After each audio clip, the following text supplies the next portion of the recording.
School service commission হঠাৎ আজকেরই আবার ওবিসিদের জন্য একটি নোটিফিকেশান দিল তাদের ওয়েবসাইটে। এটা বেশ কয়েকদিন আগে থেকে আমি আপনাদের বলেছিলাম যে এডিট অপশান দেবে, এবং এই যে সামনে পরীক্ষায় যারা ওবিসি এ থেকে বি হয়েছেন বা বি থেকে এ হয়েছেন তারা খুব চিন্তায় ছিলেন, অথবা আগে যারা ফর্ম ফিল আপ করেছিলেন তারাও খুব চিন্তায় ছিলেন যে পরবর্তীতে কি হবে। কিন্তু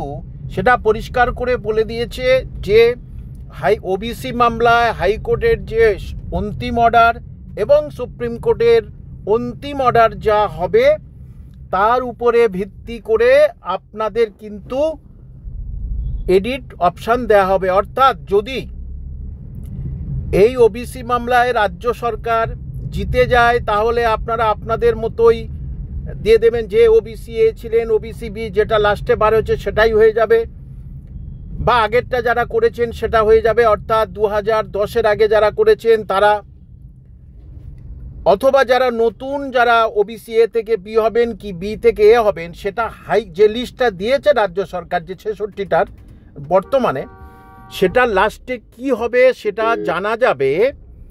হাইকোর্টের অন্তিম অর্ডার, অর্থাৎ 31শে জুলাই আছে একটা, এবং সুপ্রিম কোর্টের রাজ্য সরকার আবার তদবির করেছে। সুতরাং দেখা যাক যে আপনারা শেষ পর্যন্ত কতটা আপনারা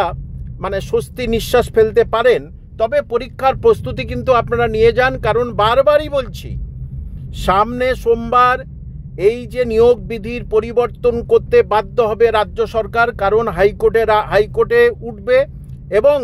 বিচারপতি যে অবজারভেশন ছিল তাতে মনে হচ্ছে আপনারা 2016-র মতো পরীক্ষা দিতে পারবেন। নতুনদের জন্য যদি আলাদা বলে তো আলাদা, কিন্তু যতটুকু যা মনে হচ্ছে 2016-র প্যাটার্ন, অর্থাৎ সাবজেক্ট কিন্তু আপনারা পড়া শুরু করে দিন, এবং এডিট আপনারা করতেই পারবেন। যেটা বলেছিল না যে 14 জুলাইয়ের পর কেউ এডিট করতে পারবেন না, যে যা করবেন সেটা ভুল হবে, কিন্তু আশা করি সবারই সব ক্ষেত্রেই কিন্তু এডিট করার অপশান দেবে, না হলে কিন্তু আবার একটা কেসের মধ্যে পড়ে যাবে। সুতরাং আপনারা আরেকটি ভালো খবর পেলেন, প্রস্তুতিটা সুন্দর এবং সুস্থভাবে আপনারা নিয়ে যান।